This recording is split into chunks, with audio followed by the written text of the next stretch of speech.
right, today talking with a good friend, Burke Allen, and a media wizard, the owner and president of Allen Media Strategies in D.C., correct? Washington, D.C. is where your offices That's are right. located? We're in DC celebrating our 10th year in business in 2013. Congratulations. Really nice to talk to you and catch up with you, Burke. Thanks, Bill. You as well. Now, and I say wizard, I'm kind of joking, but I'm really not. I mean, you're a guy who takes people, you know how to utilize media to create visibility for people, which in turn, visibility allows you, I think, to market yourself more broadly and effectively. And if you don't mind, can you just maybe tell us a little bit some of the people that you've worked with, and the kind of projects you work with and people? Well, sure, and it's all across the board. Everyone from an America's Got Talent winner who was signed to Columbia Records, his album debuted at #1, to a best-selling author named Homer Hickam. You may have seen the movie October Sky. Jake Gyllenhaal Yes, played Homer in that movie. I love that movie. Yeah, so a lot of authors, a lot of entertainers. Yeah. We're here in DC. We work with some political folks. Sometimes they ask not to be for it to be Sure. revealed that we're actually helping them out. But at the end of the day, the marketing piece, I think, really should drive revenue. It's great to have that visibility, but you've got to have that funnel on the back end to make sure that you can monetize that exposure. Well, a big part of my mission as a voiceover coach and trainer is to help people who tend to lean more to the creative side begin Right. to think business and marketing and how do you monetize your talent, as a voice actor. And Sure. certainly press and public relations is certainly something to consider. And I was hoping you could just share, from where you sit and with your expertise, what could you share with voiceover talent? Maybe a few strategies that would allow them to create some exposure that, again, might turn into more money for them in building their Right. career. And let me just add this real quick, Burke, and that is before I became a voiceover coach, the thing that it was the impetus to make this happen was my local newspaper contacted me, said, "Can we do a story on you?" They knew I was, recording projects for Warner Brothers and several other high-profile clients. And so they Right. came into my home, and they took a picture of me sitting in my bedroom closet in my studio, my microphone surrounded by clothing and shoes. I kid you not.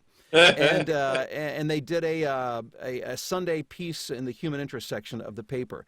From Mhm. that, I began, and this is just a local paper, I began to get phone calls and emails from around the country with people saying, how do you do that? Can you teach me how to do that? Sure. So it's amazing even what one newspaper article can do. So anyhow, back to the question, what can voice talent be thinking about, strategies and tips they can use to create that kind of awareness?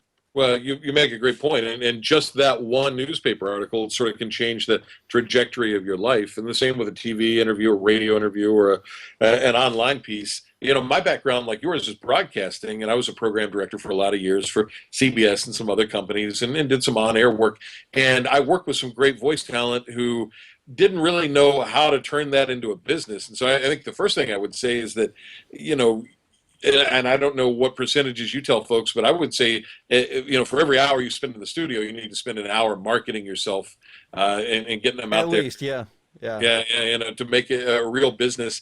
There are a couple of guys that I've worked with who do a pretty good job at marketing themselves in ways that I wouldn't have thought of, and some of them are voiceover talent because of my broadcast background. I worked with one guy here in Washington, D.C., and he was just a weekend announcer at the top 40 station, but he started marketing to large corporations here, and in D.C. there are a lot of large government contractors, but they're like large businesses anywhere else, and he found a niche here to do their on-hold messaging when people would call the company, Right. press 1 for, press 2 for. And so he found the business journals for those government contractors and found out where they were and marketed directly to those journals and those online websites and those blogs with ads. And that turned into a full-time thing for him. And it wound up getting outside the government space. He wound up doing like all the Pizza Hut stores here, for example, Right, right. because those guys, they got to eat too, and lots of times Absolutely. they're burning the midnight oil. So that works. And I'll tell you another one that I've seen that worked really well, if we have time for one more, Yeah, sure. and that's in the book world. So we work with a lot of authors, right? Right. And some of them are these best-selling New York Times guys with HarperCollins and Simon & Schuster, but there's an entire world now because of self-publishing. Now you can do it. Anybody can write a book. With things like Amazon CreateSpace, for example. And there are thousands of authors out there that need or should have an audiobook.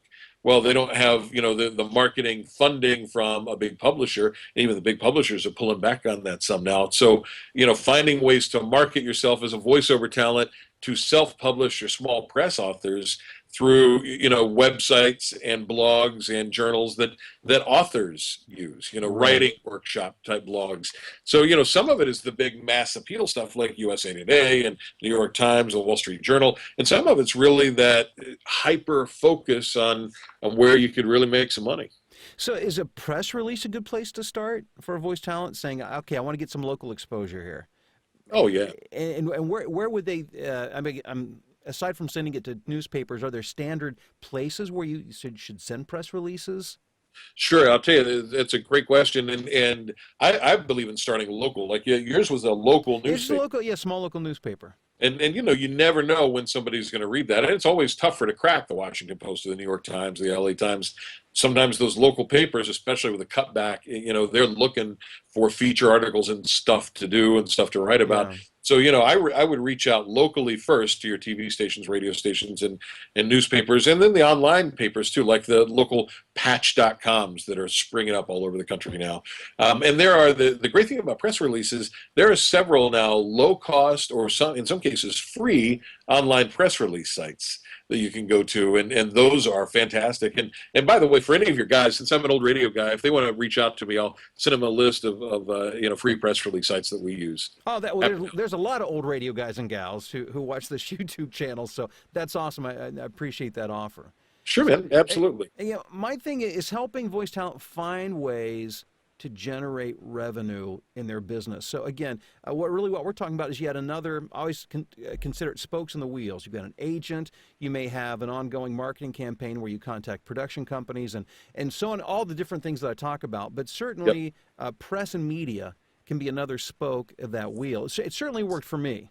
Oh, sure, and some of the legendary voice talents, in history, like Don LaFontaine, he utilized the media very well when he was around, and he became known as that guy. Well, you can become that guy in your local area, and let's say you live in a Montana or a West Virginia, one of the sort of smaller, more rural states that doesn't have a ton of media out there. Believe it or not, it's pretty quick to rise to be that guy in that state without a whole lot of trouble. I know a guy that did that in South Dakota. I've So got a lot of relatives in West Virginia.